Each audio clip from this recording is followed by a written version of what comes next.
अरे बाप रे, इतना गर्मी लगत बा पूरा शरीर ये पक गई बा। एगो बात कही। अरे तो आंगनबाड़ी के पाउडरवा खत्म हो का? सुना ना, एगो बात सुन ला। सुनावा। सूट सलवार रजा साड़ी चुड़िया में।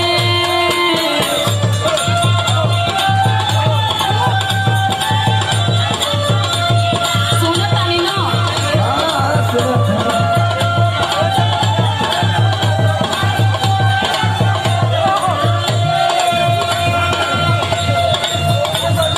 सूट सलवार रजा साड़ी चुभेला कमरिया में, लेला में फसी मजा दी गरमिया में।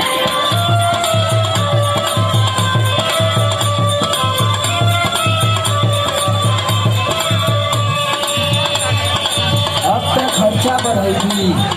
अब का करी, वो तो परेशान पड़े ना। तोरो नया नया जो डिमांड है ना,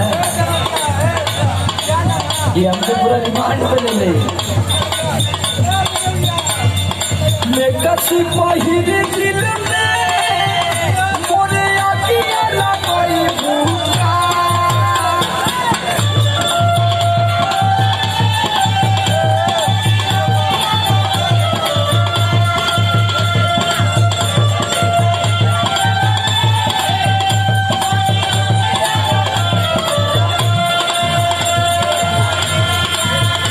और मेरा सिपाही दिल में मोरे आतिया लगाई भूखा। लेकोले जा गड़बड़ाई भूखा।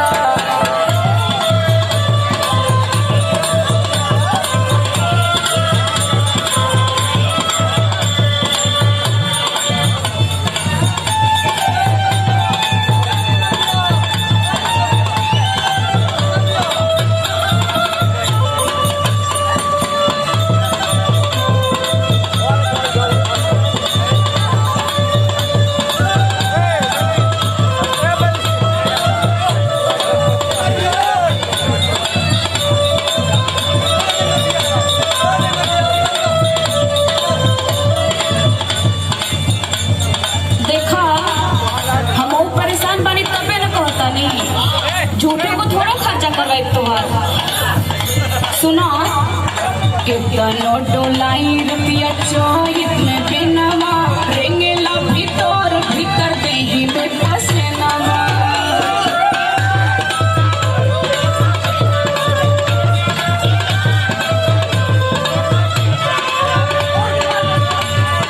कितनो डोलाई रुपया चोहित में बिनवा, रेंगेला भीतर भीतर देही में फसेनवा। मन करे फेंक दी बला साड़ी देही से मरमिया में।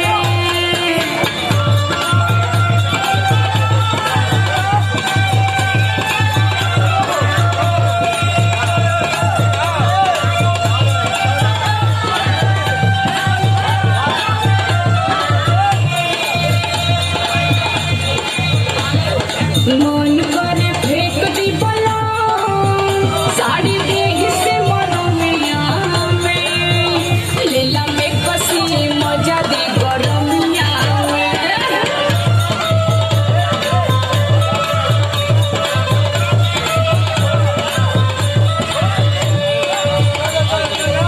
अरे तो सुनेला के मैक्सी बड़ा महंगा मिला है। अरे ज्यादा महंगा ना हो। अरे तुम देखिला कि लेके आवे नहीं बड़ा महंगा बताने के कपारे राजी सब लोग। नहीं नहीं, जाके देखा तब ना। सुना, हम उपाय बतावत थी। बतावा मैक्सी मैक्सी ना लेवे कोई, ठीक है ना? बतावा बतावा। काहे ना फूकी धन पोहके गरमिया, कबहू कुलार में ना डाले लुपनिया। ये उपाय रहा।